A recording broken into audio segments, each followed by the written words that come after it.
La Radio del Sur presenta Horizonte Sur, una mirada al sur global con los analistas Ramón Medero y Rosita Caldera.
Hola, saludos a todas y a todos. Aquí estamos en Horizonte Sur.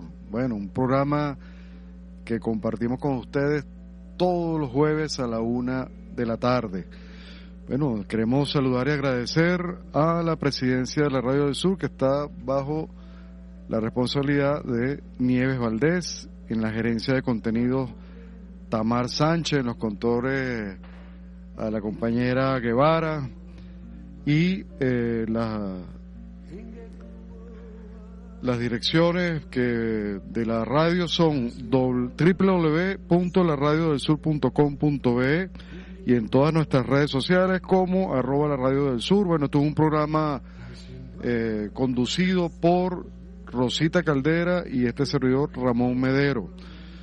Un programa que nace a raíz del 7º Congreso Internacional de Saberes Africanos y del Sur Global, que se dio en meses pasados, y que lo hacemos entonces de manera hermanada entre el Centro de Saberes Africanos, Americanos y Caribeños y la Fundación Segundo Paso para Nuestra América. Nos pueden visitar en todas las redes sociales, en la Fundación Segundo Paso para Nuestra América, a través de @LaDantaTV, y visitar la página web del Centro de Saberes Africanos, que es www.saberesafricanos.net. Bueno, aquí tenemos hoy de invitado a dos compañeros muy queridos, a Ricardo Romero y a Francisco González. Francisco González es profesor del Centro de Saberes Africanos, especialista en integración regional. Bienvenido, Francisco. Bueno, y queríamos dedicarle todo este primer segmento a el tema de las migraciones, que recientemente ha sido un tema, bueno, con toda la situación que se presentó con varios países de América Latina, en particular Colombia y Brasil, con la deportación, bueno, violentando todos los derechos humanos de inmigrantes colombianos y de América Latina. Pero Francisco, Ricardo, se acaba de conmemorar el 172 aniversario de José Martí, el 28 de este mes, o sea, hace 2 días, 172 años del gran prócer cubano, amado también por nosotros los venezolanos, ¿no? Y Martí, bueno, que acuñó ese concepto tan maravilloso como es el de Nuestra América, que es un concepto geopolítico de unión y de integración latinoamericana. Él hacía mención al monstruo del gigante de las 7 leguas.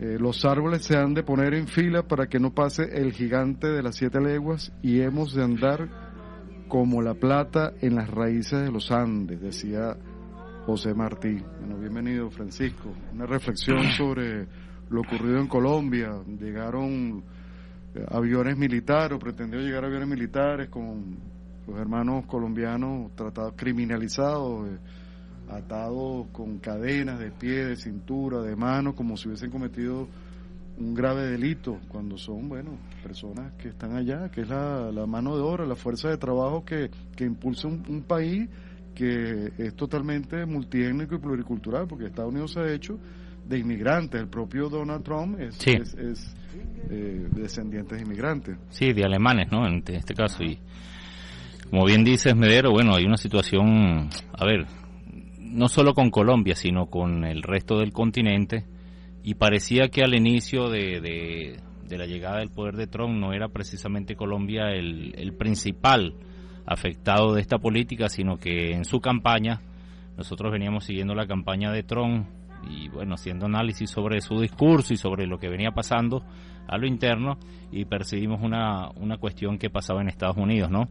Que este sector de extremistas de los republicanos pues había logrado insertar la idea a un sector de la población migrante, pero que tenía papeles legalizados dentro de Estados Unidos, y había logrado dividir esa percepción del latino como un cuerpo, digamos, más unido, como un colectivo más unido dentro de Estados Unidos, ¿no? Trump había logrado de alguna manera, y bueno, sí, en su campaña, Elon Musk y los otros, habían logrado, pues, de alguna manera dividir esa percepción del latino como una unidad, un cuerpo latinoamericano dentro de Estados Unidos, al punto de que hoy en día estamos viendo cómo parte de esa población latina, pues, está acusando al otro, ¿no? Porque ¿qué es lo que pasa, no? Hay un nombre que creo que van a recordar mucho los latinos en Estados Unidos, y tiene que ver con la señora Christy Lynn Noem. es la nueva secretaria de Seguridad allí en Estados Unidos, secretaria de Seguridad Nacional de los Estados Unidos, y es la encargada de aplicar esa política, tanto que parecía en campaña que iba a ser el señor Tom Homan, que le llaman el zar de la frontera, pero resulta que la responsabilidad de esta política de anti-inmigrantes recae sobre ella. Pues recientemente le hacían esas auditorías, una especie de entrevistas que hacen en el Senado para darle los cargos, así como hicieron con Marco Rubio. Y bueno, ella hablaba de esta situación del anti-inmigrante, ¿no? Y ahora en este momento también esa institución preside lo que llaman el ICE, pues es el instituto que tiene que ver con migración y seguridad en fronteras. Y se ha visto que estas personas, o las personas que aguas abajo aplican esa política, pues son funcionarios policiales que prácticamente pertenecen a los grupos radicales en Estados Unidos, ¿no? Quizás algo anecdótico que pasó unos años atrás.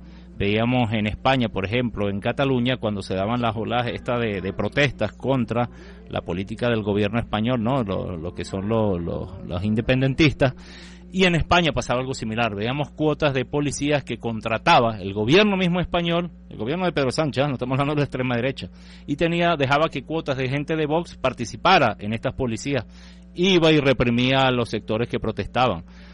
Algo parecido, pero de una manera mucho más exponencial, está ocurriendo en Estados Unidos, donde estos sectores de extrema derecha, estos grupos que acaban de liberar, que participaron el 6 del 2021 en la toma del Capitolio, los liberaron a todos, y ahora estos señores, con esa sed de venganza, los están metiendo en las policías, y son los que tú ves cuando ves los videos de la gente que están haciendo estas redadas ilegales, que se meten a las casas, atracan a la gente y los asaltan y se los secuestran. Por eso lo que están haciendo son estos tipos chibudos, llenos de tatuajes, fortachones, que se entrenan, le llaman las milicias organizadas. Supremacistas, fue el fascismo. Sí. Las milicias organizadas, grupos como QAnon, los Proud Boys, otros, los constitucionalistas de frontera, son todos esos grupos extremistas que están y tienen luz verde para hacer lo que les dé la gana. Los guas.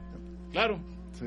Fíjate, bueno, aquí tenemos a Ricardo Romero. Bueno, Ricardo, déjame presentarte. Ricardo, gracias, un gran amigo hace muchos años, bueno, escritor, editor, comunicador social, periodista, una persona que en el tema cultural, pues en la gestión cultural ha tenido una trayectoria bastante exitosa y larga.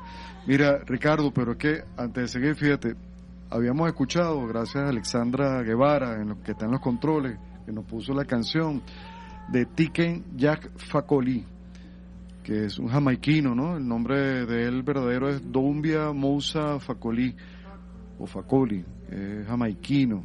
Bueno, y es un personaje interesante, porque este compañero, este músico, denuncia las injusticias sociales que se cometen en el mundo, como la discriminación y la pobreza.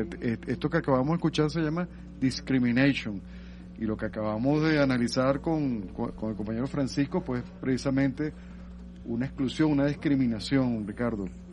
Bueno, sí, tomando en cuenta lo que dijo el compañero Francisco, fíjate, Trump es hijo de inmigrantes.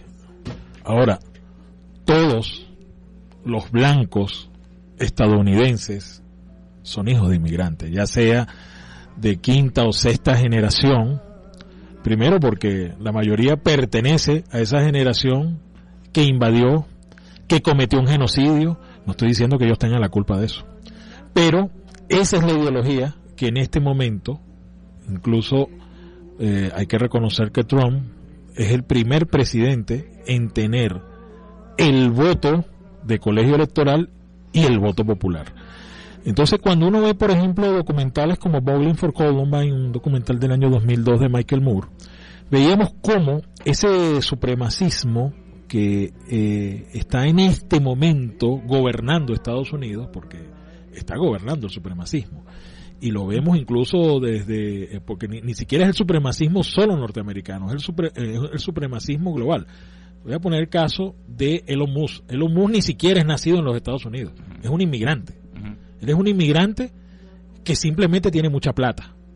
Entonces, lo que estamos viendo en los Estados Unidos es como una ideología, porque es una ideología, cuando él dice, volvamos a hacer América grande otra vez, simplemente está tomando las premisas de los padres fundadores blancos de los Estados Unidos, que además consideraban a los otros inferiores, incluso a los que exterminaron, decían que ellos hicieron todo eso en el nombre de Dios, porque como eran pueblos que ellos consideraban paganos, que ellos consideraban idólatras.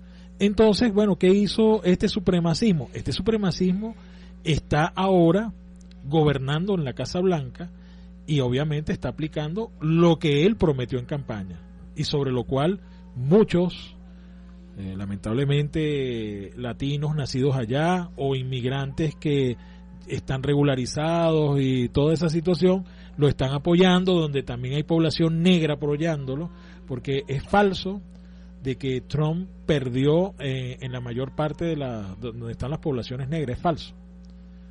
Él allí tuvo buena votación, en algunos casos no ganó, pero el hecho de que en una población, en un condado, Ramón y Francisco, donde haya 100,000 negros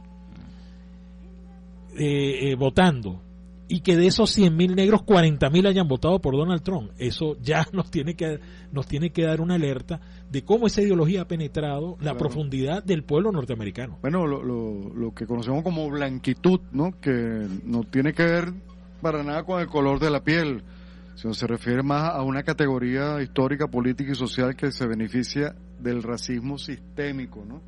Bueno, como el concepto del sur global, como el concepto de occidente, que no son conceptos ni geográficos ni de otro tipo, sino que son conceptos más de carácter ideológico, ¿no? Sí, mira, a ver, cuando vimos la toma de posesión allí de Trump, pues prácticamente todas estas iglesias estuvieron allí, y algunos eran afroamericanos, por supuesto. Trump, justo en esa toma, hablaba abiertamente de que él trataba de limpiar un poco esa situación en la cual se veía como que el negro también había sido una persona excluida en su gobierno anterior. Y hábilmente, y por el tema de las iglesias, sí, y eso tiene que ver un poco lo que hablaba Ricardo, el hecho de que, bueno, cuando llega el Mayflower en 1620, Estados Unidos eran todos estos grupos protestantes que venían de Europa y en la cual encontraron allí la tierra prometida, ¿no? De ahí viene todo eso, esos conceptos del destino manifiesto, y posteriormente, bueno, que se da hasta la guerra civil cuando Lincoln, el norte liberal, gana en Estados Unidos, ¿no? Y lo cierto es que esta versión de la realidad consiguió en el migrante, en el otro, ¿no? Ahí hablamos un poco de las teorías de Dussel, ¿no? La otredad, el encubrimiento del otro, en ese libro de Dussel maravilloso que hablaba de cómo el WASP, ese blanco que tú hablabas, Ricardo, ve a la persona de una manera inferior, ¿no? Se habla también del tema del monroísmo, lo han dicho abiertamente, ellos no tienen ningún tapujo. Digamos que lo único bueno que uno puede ver en esta versión de la realidad es que son muy abiertos, ¿no? Son muy sinceros. Y en las redes sociales, por algo compraron a este ex antiguo Twitter, el señor Elon Musk, y bueno, ya hasta saludo ahora con el emblema nazi, ¿no? Entonces ya está muy definido lo que viene. ¿Qué pasa? Cuando están en campaña, Medero, volviendo a tu pregunta anterior, ellos se afincaban era sobre México y sobre Panamá. Canal de Panamá, ¿cuál era el pretexto? Tomado por los chinos, tanto empresas como militares chinos, hay que ir por el Canal de Panamá. Hace 2 días había una sesión de estas del Parlamento donde el republicano Ted Cruz hablaba abiertamente de que hay que ir por el Canal de Panamá. Van por el Canal de Panamá, cambian de manera unilateral el nombre del Golfo de México, lo van a hacer por el Senado obviamente, y van a ir por esa situación también por el petróleo, los recursos que hay allí. Entonces, ¿qué pasa? Militarizaron 1.500 tropas y después 3.000 tropas, toda la frontera con México, y bueno, los méxicos se ven ofuscados con la excusa de que hay terroristas, catalogar como terroristas a lo que son los carteles de drogas, sobre todo en el norte de México, como el cartel de Sinaloa, entre otros, y decir que ese es el pretexto, porque como México, lo que dicen, ¿no? Como México no puede controlar a esos terroristas, nosotros vamos por ello. En principio es una especie de chantaje, de política, de presión hacia la presidenta Sheinbaum y su tren ejecutivo para que cedan a los intereses de los que ellos pregonan como suyo, pues, y eso tiene que ver con todo el norte de México precisamente. Entonces, ¿qué pasa? ¿Por qué Colombia? Si Colombia bien no estaba en el discurso, como no estaba Venezuela, en el inicio del discurso de Trump. Eso ocurre precisamente porque empiezan las deportaciones masivas. Hay muchos colombianos, y una cosa que no se dice mucho, Medero, que es el tema de que nosotros, en cuanto a la cuantía de migración hacia Estados Unidos, estamos de 5º o 6º puesto. No somos los primeros, son los mexicanos, ecuatorianos y otras nacionalidades. Entonces no proveemos de mayoría de personas a lo que es la migración hacia Estados Unidos, ni siquiera. Entonces, y muchos venezolanos que han migrado se cobijaron en acuerdos como el de 2019, el TPS, justo el que revocaron ayer, ¿ves? Y en este 600.000 aproximadamente se cobijaron en este especie de acuerdo de protección temporal, y entonces estaban legales hasta ayer. Entonces hoy hay una crisis, que lo vimos antes de venir a tu programa, que era el tema de la crisis de estos youtubers que pregonaban una invasión y pregonan una invasión a Venezuela constantemente, lo hacen constantemente en esta guerra digital, y que ahora se sienten aludidos y se sienten constreñidos porque esa política se les volteó en contra de ellos. El Trump que idolatraban, el blanco ese, el supremacista blanco, el jefe de la comarca, ahora se vuelve contra ellos mismos, ¿no? Entonces, es una política que es un boomerang. Lanzaron el boomerang y ahora no lo pueden recoger. Se le vino todo ese animalero en contra, ¿no? Así están, sí. Sí, exactamente. Pero fíjate, quiero leer alguna de las parte de algún párrafo de la carta que le dirige Petro a Trump, ¿no? Sí. Es importante porque ahí se en una diatriba, pues se hace creer a través de esos YouTube, de esos medios hegemónicos, bueno, que Estados Unidos aplastó y le pasó por encima la dignidad colombiana y que los forzó y los obligó a aceptar las condiciones. Es totalmente falso. Si bien la postura, la decisión de Petro fue valiente a través de esa carta y que le puso condiciones que al final tuvo que cumplir Trump, ¿no? De dignificar a las personas, no aceptar aviones quitaron militares, las cadenas.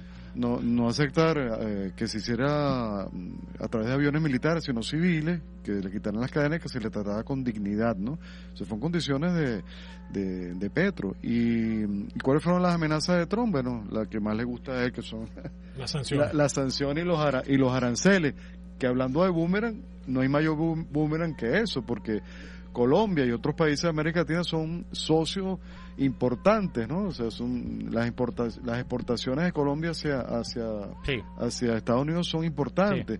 Sí. Y si se llega a una guerra arancelaria, de que yo te subo el 25, entonces yo te subo el 50. Uno de los países que mayor se va a ver perjudicado va a ser Estados Unidos. Sí.